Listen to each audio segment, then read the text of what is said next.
नमस्कार, स्वागत है आपका इंडिया न्यूज 28 में। ये बात करते हैं उत्तराखंड की कुछ खास खबरों की। हरिद्वार पर्वतीय मैदानी एकता समिति के बीच दिवाली मिलन समारोह की धूम। पर्वतीय मैदानी एकता समिति के द्वारा दिवाली मिलन समारोह बड़ी ही धूमधाम से मनाया गया, जिसमें उत्तराखंड राज्य स्थापना के 25वें वर्ष में पर्वतीय मैदानी एकता समिति प्रदेश भर में शहीद सम्मान समारोह आयोजित करेगी, जिसमें सभी जिलों में शहीद राज्य आंदोलनकारी परिवारों को सम्मानित किया जाएगा। ये घोषणा पर्वतीय मैदानी एकता समिति के अध्यक्ष पीके अग्रवाल ने प्रबुद्ध सम्मेलन में कही है। इस दौरान समिति ने अपनी कार्यकारिणी का विस्तार करते हुए सामाजिक कार्यकर्ता किरण सिंह को प्रदेश महिला अध्यक्ष और डॉक्टर राजेंद्र पाराशर को प्रदेश उपाध्यक्ष नियुक्त किया गया।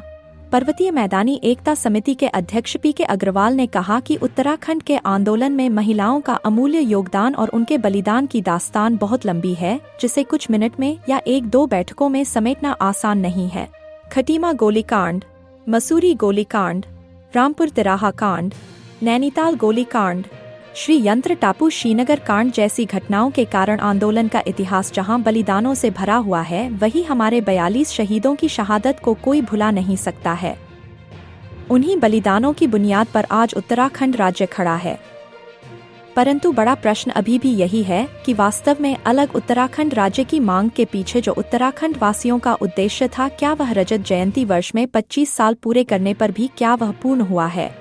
क्या शहीदों की जो मांग थी वह पूरी हुई है? अलग राज्य बनाने का जो उद्देश्य था, क्या हमने उसे पाया है? महिलाओं को, युवाओं को, बेरोजगारों को, व्यापारियों को, पहाड़ के दुर्गम गांव तक शिक्षा, स्वास्थ्य और रोजगार के साथ साथ नौजवानों, किसानों को जो सुविधा खोजेगी और आम नागरिकों के बीच जाएगी, जो आज भी सशक्त और समृद्ध उत्तराखंड का सपना देख रहे हैं। क्योंकि शहीदों की आत्मा तभी संतुष्ट होगी जब सीमावर्ती गांव से पलायन रुकेगा और जब प्रदेश नशा मुक्त, अपराध मुक्त होगा और जब सौहार्दपूर्ण माहौल में हम सब मिलकर अपने उत्तराखंड को सशक्त और समृद्ध बनाएंगे। आज एक बार फिर आवश्यकता इस बात की है कि हम भाईचारे, एकता और संस्कृति का भाव अपने मन में जगाए, एक दूसरे की सहयोग के लिए मिलकर संवाद करें और भाईचारा और एकता बनाए रखने के लिए एक साथ आगे बढ़े। क्योंकि उत्तराखंड राज्य बनने के बाद जिस तरह से रोजगार, शिक्षा, स्वास्थ्य और संसाधनों के अभाव के नाम पर पलायन शुरू हुआ और आज भी जारी है, उस पहाड़ की विशेषता के अस्तित्व का संकट पैदा हो गया है। राज्य की सीमाओं पर आज गांव खाली हो रहे हैं और लोग मैदानी जिलों में बस रहे हैं। अध्यक्ष महोदय ने घोषणा करते हुए कहा कि जल्द ही पर्वतीय मैदानी एकता मंच देश भर के अलग अलग राज्यों और शहरों में बसे प्रवासी उत्तराखंड भाइयों बहनों को जोड़ने का प्रयास भी करेगा और उनसे कहेगा कि वह अपनी माटी से जुड़ने के लिए मेरा गांव मेरी पहचान और पर्वतीय मैदानी एकता सम्मेलन जैसे आयोजन करेगा, जिससे नई पीढ़ी अपने जड़ों से जुड़कर उत्तराखंड की समृद्ध संस्कृति को जान सके और देश भर में रह रहे उत्तराखंडी भाइयों बहनों और अन्य प्रदेशों के लोगों के बीच भाईचारा और आपसी सौहार्द और भी सशक्त हो सके। इसी के साथ उपाध्यक्ष राजेंद्र पाराशर ने कहा कि गैर राजनैतिक भूमिका निभाते हुए मंच का प्रयास है कि दूर दराज के गांव से पलायन को रोका जा सके। वहां रहने वाले लोग अपनी जड़ों से जुड़े, देश भर में पहले पर्वतीय मूल्य के लोग मैदानी मूल के लोगों के साथ मिलकर भाईचारे और सौहार्द के साथ सशक्त भारत समृद्ध उत्तराखंड का निर्माण करें। यही मंच का मूल उद्देश्य है, जिसके लिए पर्वतीय मैदानी एकता सबसे जरूरी है। पर्वतीय मैदानी एकता मंच की उपाध्यक्ष अनीता तिवारी ने कहा कि मंच में महिला शक्ति को सबसे ज्यादा प्रतिनिधित्व दिया जा रहा है।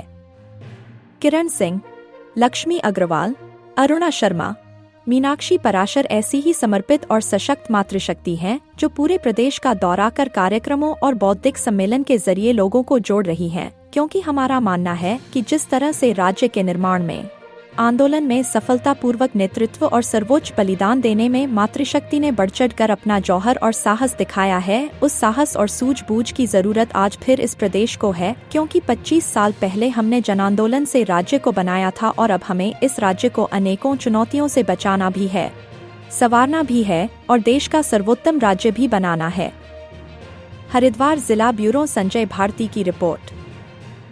को, बहनों को और जो यहाँ पे हमारी विभिन्न क्षेत्रों से आई हैं महिलाएं, भाइयों और अन्य संगठन से, भागवत परिवार से आए हैं और अनुसूचित परिवार से आए हैं और पूर्वांचल के सौजन्य से आए हुए हैं, सभी वर्ग के लोग आए हुए हैं। उन सबको मैं तहे दिल से धन्यवाद कहती हूँ। और दीपावली की पावन में से आपको मिष्ठान और हमारी शुभकामनाएं हैं। आप लोग मिष्ठान ग्रहण करके जाइए। जी मैडम, किसी भी संगठन को चलाने के लिए मातृशक्ति की एक बहुत बड़ा योगदान होता है। आप क्या कहना चाहेंगे जिस प्रकार से मातृशक्ति भी संगठन से जुड़ी हुई है, कितना सहयोग मिलेगा? मातृशक्ति की वजह से ही ये उत्तराखंड राज्य बना है। जैसे कि आप सभी जानते हैं, उत्तराखंड राज्य में सबसे ज्यादा अगर सहयोग किया है बनाने के लिए तो वो महिलाओं ने किया है। तो वैसे भी हमारा नारा यही है कि सशक्त उत्तराखंड, समृद्ध उत्तराखंड। तो महिला शक्ति जिस जी, आज इस कार्यक्रम में आप पहुंचे हैं और दीपावली मिलन का कार्यक्रम है, संगठन के लिए कुछ विचार रखना चाहेंगे? देखिए, ये पर्वतीय मैदानी एकता मंच के द्वारा आज जो दिवाली मिलन समारोह रखा गया है, ये दिवाली मिलन समारोह के द्वारा हम लोग ये एक मैसेज देना चाहते हैं कि जो पहाड़ और मैदान के बीच में कुछ लोग जो दरार